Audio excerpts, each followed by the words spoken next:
Welcome to the first episode of A Better Education from EliteSportsBetting.com. I'll be your host, Benny Ricciardi. I'm an analyst and minority owner over at EliteSportsBetting.com, and we put together this series to give you guys the tools and education that you need in order to become better sports bettors. The first concept that we're going to talk about here is break-even percentage. Break-even percentages is something that everybody should know when you're making a sports bet. Every number of sportsbook offers can be converted to a probability of winning. That probability of winning is referred to as the break-even percentage. Here's an example to give you guys an idea of what we're talking about here. So if you see even money odds listed, you usually see them listed as plus 100. That means that it's even money odds on this bet. For every $100 you wager, you win $100 if you were correct. Your return on investment for a correct wager at plus 100 would be getting an extra $100 per win. You would lose that same $100 that you bet if you lost. If you make this same bet 100 times and you end up winning 50 times, that's how you're going to wind up breaking even. 50 wins at $100 per win is a $5,000 gain. You would also have 50 losses over that 100 times at losing $100 per loss, which would be a total loss of $5,000. 5,000 in winnings, 5,000 in losses. Add the two of them together and you get a break-even number of 0. Therefore, the break-even percentage on a line of plus 100 is 50%. Now, you might be wondering, how do I calculate a break-even percentage? It's very easy when you have a number like plus 100 because if you win half your bets, you lose half your bets. You win 100 when you win, you lose 100 when you lose. The number is going to wind up equaling 0 at the end. But not every bet is at plus 100. You're going to see bets out there where you have favorites that are minus 200, minus 300, minus 400 sometimes, or even a little bit shorter at minus 110 or minus 120.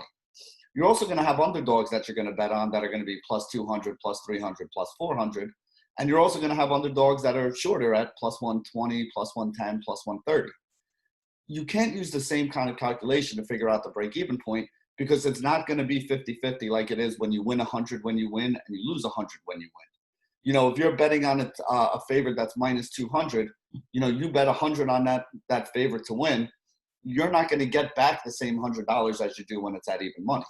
And in order to figure out what you need the break-even percentage to be in order to break even at the end of the day, you have to figure out how often you have to win at those odds of minus 200 or minus 300 in order for you to wind up being equal with the number of wins you have versus the number of losses in order for you to wind up at 0 or at the very least without losing any of your money. So there's a formulator for calculating break-even percentages for favorites and a formula for calculating the break-even percentage for underdog. And we're going to get into both of those here now. So let's say you have a favorite right now. Favorites are going to be any team that's listed at minus money. So minus 105, minus 110, all the way up to minus 1,000 or even more than that, depending on the game and the matchup and the kind of favorite that you're looking at here. When you're figuring out the break-even point for a favorite, you want to take the price that's being offered and you want to divide it by 100 plus the price that's being offered. So, for example, we have a minus 200 favorite. We're going to take that price of 200. We're going to divide it by 100 plus that price of 200. So it's going to be 200 divided by 300. That gives you a number of 2/3. That gives you a percentage of 66.6%.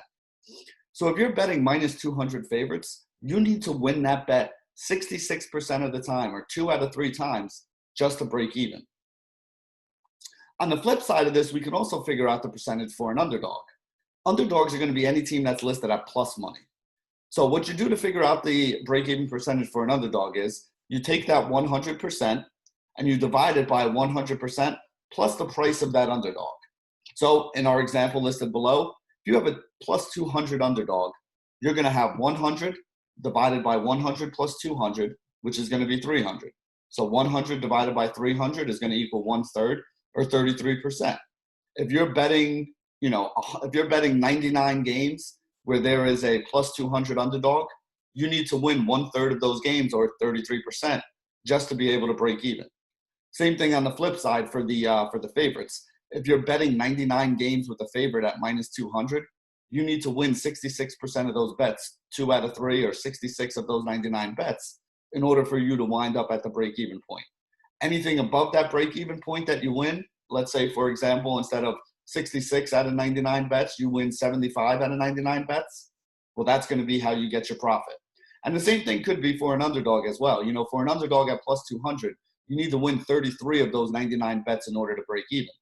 If you win 40 of those 99 bets, you're going to end up with a profit because you were above the break-even point for it. And that's why break-even points are so important, because you want to know what the percentage you need, how often you need to be right in order to turn a profit. And in order to turn a profit, you need to be right more often than the break-even percentage, whether it's on the upside or the downside for an underdog or a favorite. Here are a couple common numbers that I listed here that you're going to see very often when you're sports betting. Just something that after you do this for a while, these percentages and these numbers just kind of get stuck in your head, and you're able to kind of evaluate bets based on these numbers without even having to do the whole math of running it through the formula. Most bets out there are at a minus 110. You know, if you're betting football most weekends, obviously the number can go up minus 115, drop to minus 105. It could be as high as 120 or 130. But a lot of times if you're taking, like, you know, I don't know, a team minus 3 or plus 3, a lot of times those minus 3 and plus 3 bets where we have the point spread included usually wind up being 11 to 10 bets. And an 11 to 10 bet is a minus 110 that we see here. You have to win 52.4% of the time on those bets in order for you to break even. So if you see somebody that's winning 50% of the time at minus 110, picking winners, you know, against the spread, that person's going to be a losing bettor over the long term, because they have to win 52.4% in order to make up for it. And that's an easy concept to understand. If you bet $100 at minus 110, you're going to wind up winning somewhere around like $91 when you're right. You're going to lose $100 when you're wrong, though. So you have to be right a little more often than you're wrong in order to make up for that $9 difference in the amount of money you win when you're right and the amount of money you lose when you're wrong. Minus 120 bet, you know, the same thing. You can take these numbers and you can plug them into the system here. So anytime we have a minus number bet, that would be a favorite. So now you're taking minus 120. You're putting that divided by 100 plus 120, or 220. So you get 120 divided by 220, which is 54.5%.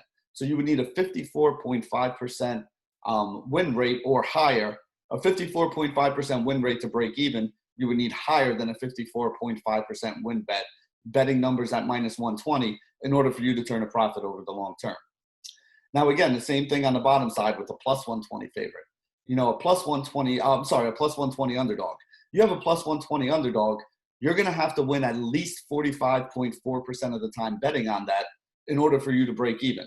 If you can win higher than 45.4% of the time and you're getting odds of plus 120, then you're going to be able to turn a profit. Minus 150, that means you need to be picking things that are going to win at least 60% of the time. If you can get over 60% of the time at minus 150, you can churn out a profit. Plus 150 underdog, 40% of the time that bet should win. If you think you can win at more than 40% of the time, picking plus 150 underdogs, you're going to be able to turn a profit on that and walk away with some plus money.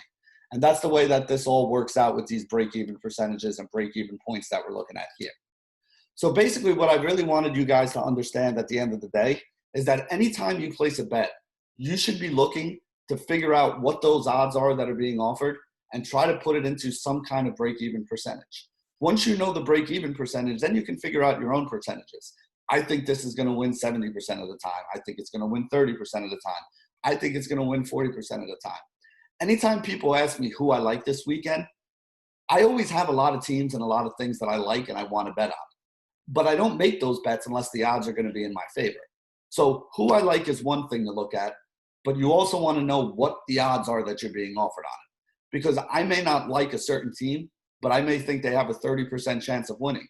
And if I'm being offered, you know, plus 1,000 on them or plus 900 on them to win, plus 900 would mean that this only needs to happen 10% of the time.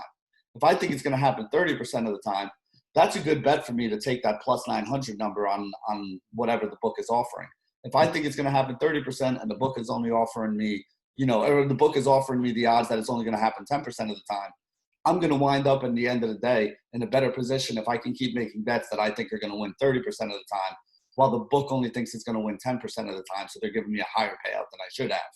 And the same thing works the other way if you're betting on a favorite. You know, if you think this favorite's going to win 60% of the time, you know, as we did with the numbers right there, that favorite should be minus 150. If the best number you can find is minus 200, well, we did that number as well. And minus 200, it means you got to win 66% of the time. So if I think something's only going to win 60% of the time, even if I like the team and I think they're more likely to win than lose, 60% says they're more likely to win than they are to lose by, you know, a pretty decent margin there.